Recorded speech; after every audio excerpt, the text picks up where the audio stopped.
You can now turn any Pokemon into a Shundo in Pokemon Go. And today I'm going to show you guys exactly how to do it and break down everything you need to know about hyper training, bottle caps, from the exact tasks you need to go ahead and complete to the best Pokemon you should be using your bottle caps on and turning into Hundos. This is the last video I'll ever have to watch on this topic. Let's get into it. Okay, what are bottle caps for anybody who's been living under a rock and doesn't know what's going on? Well, bottle caps are a new item that you can get into Pokemon Go that can be used on Pokemon. Like a TM, kind of. Using it will activate a new thing called hyper training for that Pokemon, which will allow you to increase that Pokemon's IVs all the way up to the max of 15. Now there's two types of bottle caps. You have gold bottle caps and you have silver bottle caps. First off, we have the silver bottle cap, which is technically not in Pokemon Go yet at the time making this video, but it is in the in-game code and it is in the main series game, so it most likely will be coming. Silver bottle caps will allow you to choose one of the three IVs, attack, defense, or HP/stamina, and increase that to the max of 15 through hyper training. Gold bottle caps, on the other hand, will allow you to increase all three stats to the max. So gold bottle caps, much more powerful. Silver, so you can only do one stat. Gold, you can do all three stats. Now, how do we get bottle caps? Because you're going to obviously need this item to activate hyper training. Well, the only way you've ever been able to get a bottle cap in Pokemon Go was through the Go Pass Deluxe Ancient Recovered Battle Pass, which you can no longer get in Pokemon Go. Paying $20 for the Deluxe Pass rewarded to you at the 100th rank. And once collected, you have until July 6, 2025 at 11:59 p.m. to use it, or it disappears, similar to a lucky trinket. So this is a very limited time item that disappears. Now, obviously, most likely in the future, there will be more opportunities to get bottle caps, silvers, and golds. So subscribe here to the channel. I'll update you anytime there's an opportunity to get another one. But so far, that's the only way you've been able to do it. Also important to note, once you do activate hyper training and use a gold bottle cap on a Pokemon, you have 365 days to go ahead and complete hyper training and increase the IVs to whatever IVs you want, or hyper training will expire and you will have to use another bottle cap to restart it. So you have 365 days to hyper train before hyper training deactivates, which honestly is plenty of time. It's a year, right? And that begs the question, because this is on a time crunch, how does hyper training work? Let's talk about it. Well, simply go into your Pokemon item bag, find your gold bottle cap, and then click on it, and you can choose a Pokemon to activate hyper training on. We'll talk about what are the best Pokemon to do, but once you've gone ahead and chosen a Pokemon, hyper training will activate. Important to note, you can't use your bottle cap on shadow Pokemon or 100% IV Pokemon with already perfect IVs. Yes, it kind of sucks we can't do shadows, but I guess people are saying it's part of the lore. Nonetheless, once you've used the gold bottle cap, hyper training will activate and a new menu will appear below the Pokemon while you're viewing it. You can also access this menu through the buddy tab if that Pokemon is your current buddy. You can also access hyper training by clicking on your research tab. In the today view, scroll to the bottom and it'll show you Pokemon you currently have in hyper training, which you can click on to open the menu.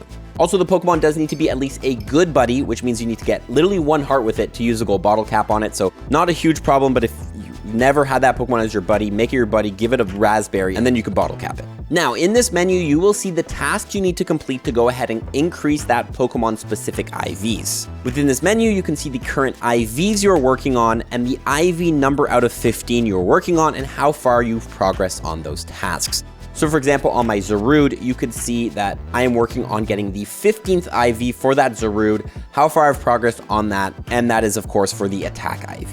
You can also click the All Tasks button, and this will show you all the future tasks you need to complete for future level IVs. For example, if you work on the 11th IV for defense, for my Zarude, for example, if I click All Tasks, it will then show me the task I need to complete for the 12th, 13th, 14th, 15th. But do note, you can only work on one level at a time, so I can't work on the 15th IV. Like, it's chronological order that you have to complete the tasks. Now at the bottom, you can choose your training goal, which is where you'll decide how far of an IV training you want to take. Now, for most people, you want to go up to 100% IV, so you will not want to touch this. You want to keep your training goal at 100%. But if you want to stop at a certain IV level in your hyper training for some reason, you can change that in here. There's actually might be a reason on why further in this video. Okay, and that brings us to what tasks you have to complete. Now, no matter who is hyper training and what Pokemon you're hyper training, all the tasks are going to be the same for all of us, me, you, everybody, at each level with one exception. So for example, if you hyper train your shiny Mew, and I'm hyper training my Bidoof. And we're taking our attack IVs from 14 to 15 on your Mew and me on my Bidoof. The task we have to complete with those Pokemon is going to be the same. Okay, so let's run through the tasks on screen. I'm going to put a list of every single one. If you're taking a Pokemon's attack IV from 0 to 1, you'll have to battle in a gym with your trainee in your battle party. Very easy to complete. Attack IV 2 will be battle a Team Go Rocket member with your trainee in your battle party. Very easy. Attack IV 3, battle in a raid with your trainee in your battle party. Very, very easy as well. Just make sure it's in your battle party. You can even go ahead and set a preset party in the battle menu so you can just swipe over and make sure you have your trainee in there. IV4 for attack will be win 2 gym battles with your trainee in your battle party. IV5, defeat 2 Team Go Rocket members with your trainee in your battle party. IV6, win 5 raids with your trainee in your battle party. Do note if you're a free-to-play player, that will take 5 days of free raid passes. IV7 will be win 20 gym battles with your trainee in a battle party. Very easy to complete. IV8 will be win 10 raids with your trainee in your battle party. Again, 10 days of free raid passes, so make sure you go ahead and lock in and set a reminder to do your raid every single day, even if it's just a 1-star raid if you're a free-to-play player. IV9 of attack will be defeat 15 Team Go Rocket members with your trainee in your battle party. IV10, defeat a Team Go Rocket leader 2 times with your trainee in your battle party. Very easy. IV11, win 20 raids with your trainee in your battle party. Again, similar, you're a free-to-play player, that's 20 days of free raid passes unless you're able to get a couple extras. IV12, win 40 gym battles with your trainee in your battle party. Very easy, just takes time. IV13, defeat 40 Team Go Rocket members with your trainee in your battle party. IV14, defeat a Team Go Rocket leader 5 times with your trainee in your battle party. Finally, the last IV for attack will always be win 40 raids with your trainee in your battle party. So again, as a free-to-play player, that is 40 days of free raid passes to complete.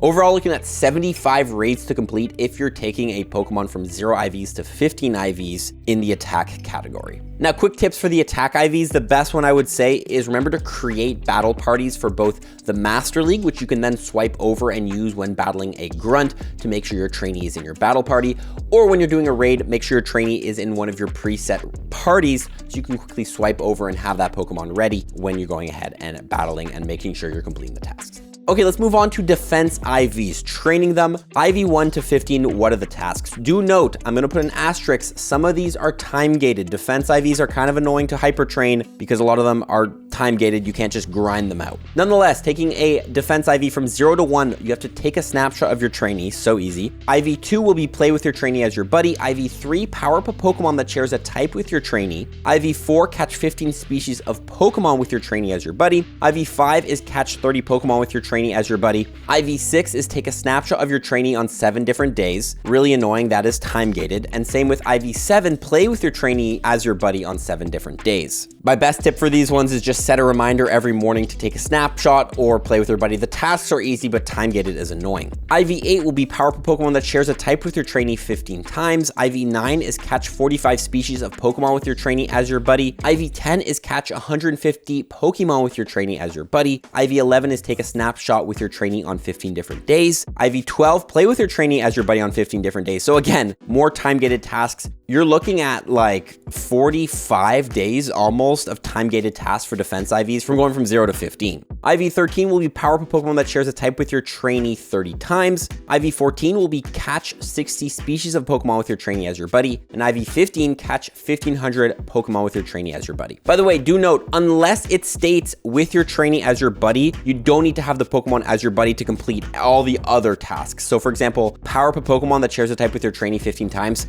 Your trainee doesn't need to be your buddy to complete that. And that goes for all the different categories. Moving on to HP/stamina, the final stat. What are the tasks you need to complete? Well, taking a IV from 0 to 1 for HP will be spin a Pokestop or a gym with a trainee as your buddy. IV2 is earn a candy exploring with your trainee as your buddy. IV3 is complete a field research task with your trainee as your buddy. IV4 is hatch an egg with your trainee as your buddy. IV5 is explore 1 kilometer with your trainee as your buddy. IV6 is going to be spin 40 Pokestops or gyms with your trainee as your buddy. IV7 is earn 3 candies exploring with your trainee as your buddy. IV8 is complete 30 field research tasks with your trainee as your buddy. IV9, hatch 15 eggs with your trainee as your buddy. IV10, earn 4 candies exploring with your trainee as your buddy. IV11 is spin 75 Pokestops or gyms with your trainee as your buddy. IV12 is earn 5 candies exploring with your trainee as your buddy. IV13, complete 45 field research tasks with your trainee as your buddy. IV14 is hatch 30 eggs with your trainee as your buddy. And IV15, this is the only exception exception where I've seen 2 different tasks. I don't know why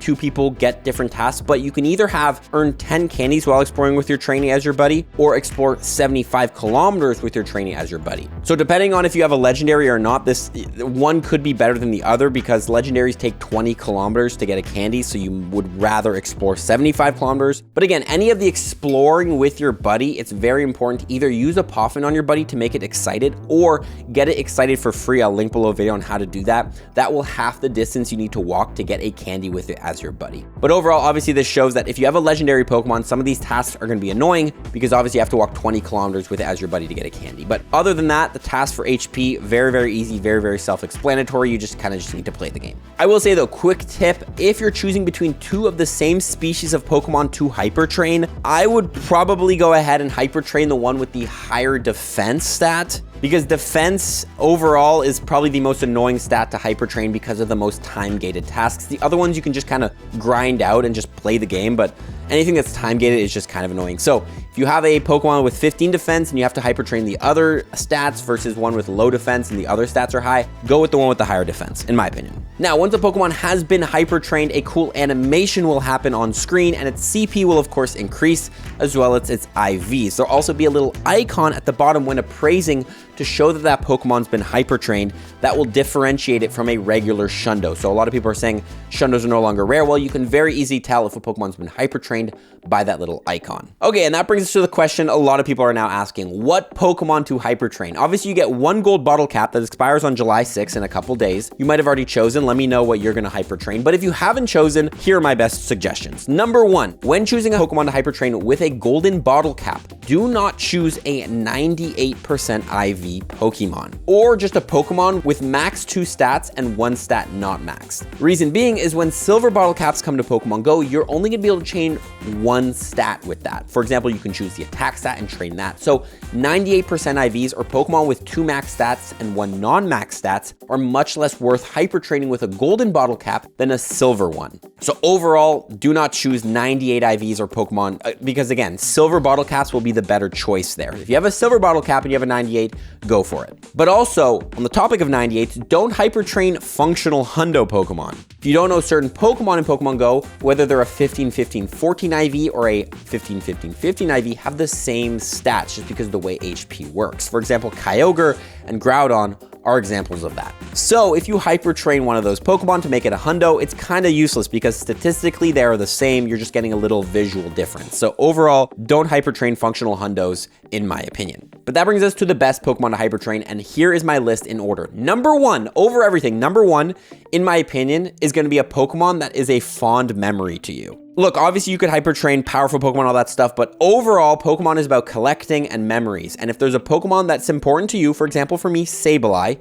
even though I didn't choose to hyper train a Sableye, I'm going to. I would hyper train that above all. For example, your starter Pokemon, in my opinion, is a great Pokemon to hyper train. The first Pokemon you ever caught, it's been with you from the start, and now you have the chance to turn it into its best possible form. That's literally what Pokemon Go is all about. Taking a Pokemon and just training it up to get stronger and stronger. So hyper training your starter Pokemon, a Pokemon that's a fond memory for you from a trip, whatever, your favorite Pokemon, getting a Shundo of your favorite is above all, that's the best. However, if you don't care for that soppy stuff, go with a one-time mythical / legendary Pokemon. We all know people at GoFest or whatever, you get an encounter with a Mew, a Celebi, a whatever, a Victini, and the IVs are garbage, but you only get one encounter. So being able to hyper train these Pokemon now is a game changer. This includes Mew / Shiny Mew, Celebi / Shiny Celebi, Jirachi / Shiny Jirachi, Victini, Meloetta / Shiny Meloetta, Shaman / Shiny Shaman, Zygarde, Diancie, Marshadow, Volcanion, Keldeo, Zarude, and Urshifu, and if there's any I missed, just Pokemon that you can only get one of. These are the rarest Pokemon to have hundos of, so being able to get the hundos of them is a game changer.